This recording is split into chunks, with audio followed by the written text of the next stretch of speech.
Chapter 26. Outside, the rain had stopped and the clouds had gone away, and the sky was so clear it seemed like I could see every star ever made.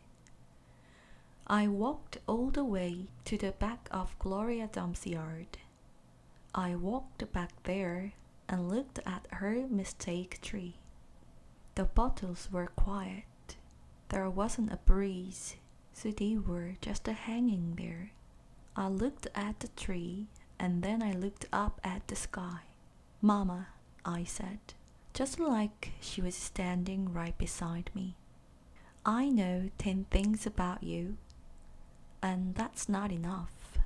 That's not near enough. But Daddy is going to tell me more. I know he will. Now that he knows you're not coming back. He misses you, and I miss you, but my heart doesn't feel empty anymore. It's full all the way up. I'll still think about you, I promise, but probably not as much as I did this summer." That's what I said that night underneath Gloria Dump's mistake tree. And after I was done saying it, I stood just staring up at the sky, looking at the constellations and planets. And then I remembered my own tree, the one Gloria had helped me plant. I hadn't looked at it for a long time. I went crawling around on my hands and knees, searching for it. And when I found it, I was surprised at how much it had grown. It was still small. It still looked more like a plant than a tree. But the leaves and the branches felt real strong and good and right. And I was down there on my knees when I heard a voice say, "Are you praying?" I looked up. It was Dunlap. "No," I said. "I'm not praying, I'm thinking." He crossed his arms and looked down at me. "What about?" he asked. "All kinds of different things," I said. "I'm sorry that I called you and Stevie bald-headed babies." "That's all right," he said. "Gloria told me to come out here and get you." "I told you she wasn't a witch." "I know it," he said. "I knew it all along. I was just teasing you." "Oh," I said. I looked at him close. It was hard to see him good in the dark yard.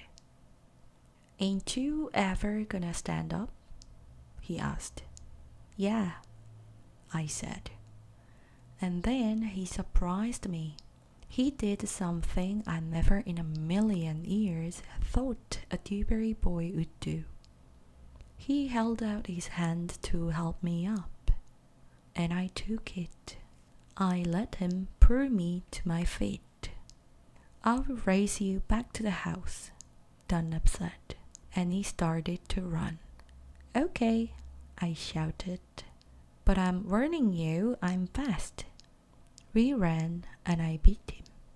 I touched the corner of Gloria Dump's house right before he did.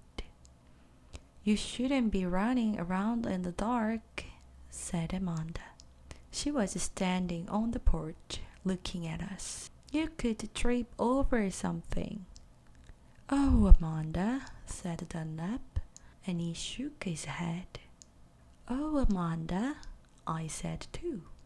And then I remembered Carson and I felt bad for her.